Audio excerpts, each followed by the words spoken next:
UP के वित्तीय एवं प्रशासनिक विलंब समिति के सभापति पवन सिंह चौहान आज सुल्तानपुर पहुंचे, जहां उन्होंने कैबिनेट मंत्री आशीष पटेल द्वारा अपनी ही सरकार पर सीबीआई जांच करने सहित तमाम लगाए गए आरोप प्रत्यारोप पर अपनी प्रतिक्रिया दी। उन्होंने प्रतिक्रिया देते हुए कहा कि आशीष पटेल के बयान को बतंगड़ बनाया जा रहा है। उन्होंने कहा कि मुद्दे कुछ और होते हैं और कुछ उछाल दिए जाते हैं। आशीष पटेल का मुद्दा बड़ा नहीं है। आशीष संयमित भाषा बोलते हैं। वे आवेश में बोल गए, फिर उन्होंने प्रेस कॉन्फ्रेंस कर डैमेज कंट्रोल किया।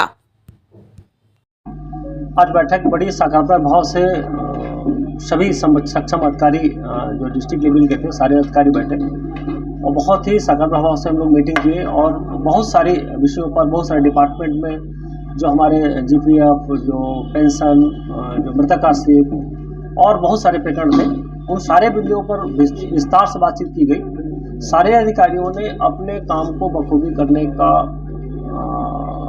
प्रस्तुत भी किया और साथ में जहाँ जहाँ पर जो अनियमितताएं थी या कुछ डिपार्टमेंट में देख रहे थे तो वो भी अपने आप को अपडेट करने का और टाइम बाउंड कर दिया गया कि उनको समय से समयबद्ध करके वो समिति को सूचित करें। खास करके माध्यमिक शिक्षा को लेकर के बहुत सारे बच्चों को छात्रवृत्ति नहीं आ रही थी और बहुत बड़ा डिफरेंस था उसमें। हमको लगता है कि करीब करीब एक बड़ा नंबर है, बताना नहीं चाहेंगे, लेकिन उस नंबर को कैसे मैनेज किया जाए उसमें डीएम साहब भी उस पर काम करेंगे और डीआईओस हो गए और जितने भी हमारे छात्रवृत्ति से जुड़े हुए समाज कल्याण डिपार्टमेंट हो गया, अल्पसंख्यक हो गया, पिछड़ा समाज, पिछड़ा वर्ग हो गया, उसके सारे अधिकारी बैठ करके सामंजस्य बना करके अगले साल 9 to 12 के बच्चों को छात्रवृत्ति मिले, इस बात को सुनिश्चित किया गया।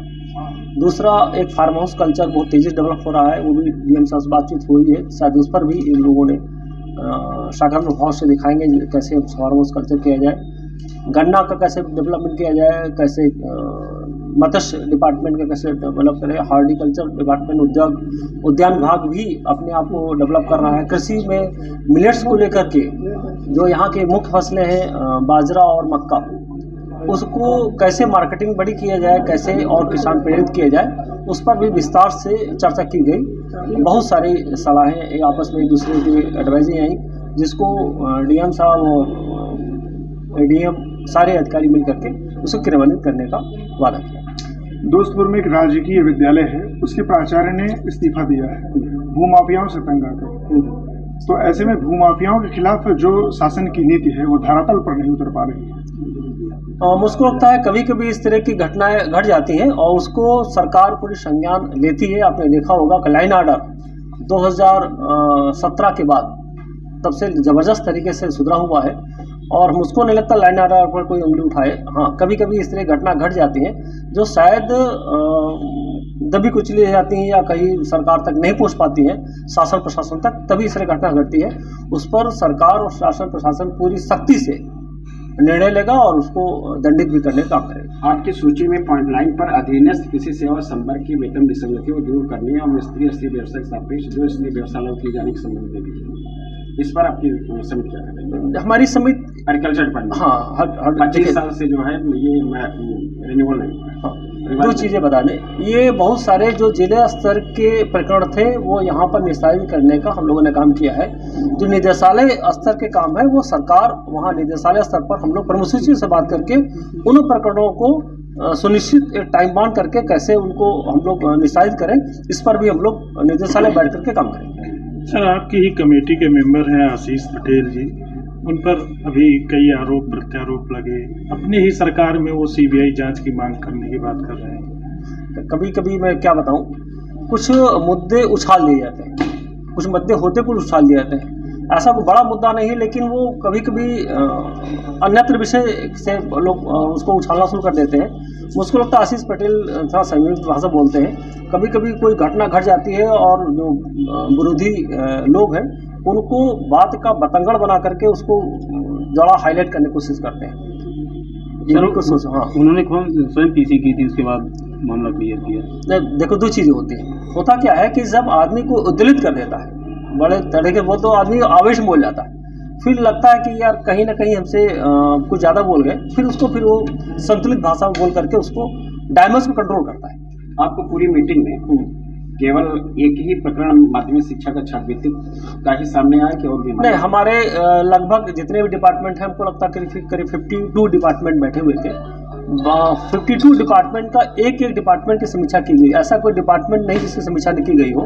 हाँ, उसमें इन लोगों ने पहले से ही, जैसे हमारी कमेटी आ रही थी तो बहुत सारे लोगों का प्रकरण खुद ही अपने आप से सॉल्व किया और खुद संज्ञान लेकर के कमेटी की समक्ष रखा कि मैंने ये प्रकरण थे, इनको मैंने ऐसे से इंसाइट कर दिया। छात्रवृत्ति के जो अपने डिफरेंसेस की बात, हाँ, क्या उद्घाटित कर सकते हैं उसको? आपने अभी उद्घाटित हम लोगों को आपने बुलाया तो बताना चाहिए। हाँ, बिल्कुल बताना हमारा वो भी बनता है।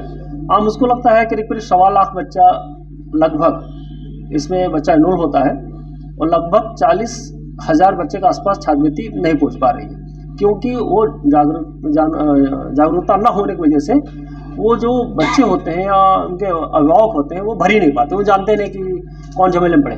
तो अब उनको जागरूक करने का काम किया जाएगा ताकि हर बच्चा अपनी छात्रवृत्ति भरे।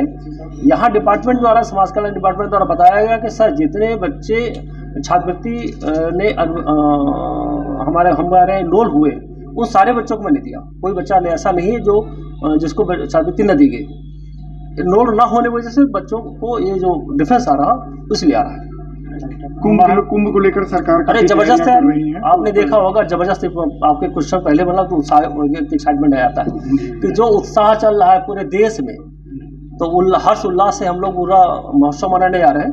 और कुंभ का जो इस बार का मेला होगा या कुंभ का जो महाकुंभ होने वाला है, उस महाकुंभ में सभी लोग लाभान्वित हो रहे हैं। पूरा देश पूरा आह्लादित है, पूरा खुश है और पूरा इसका उत्सव मनाने वाले हैं। और हर घर में, हमको लगता है हर घर से वहाँ पर कुंभ स्नान के जरूर पहुँचेंगे।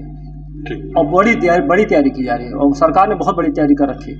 उसका आनंद आप लोग भी उठाइएगा तो और आनंद आएगा। Thank you.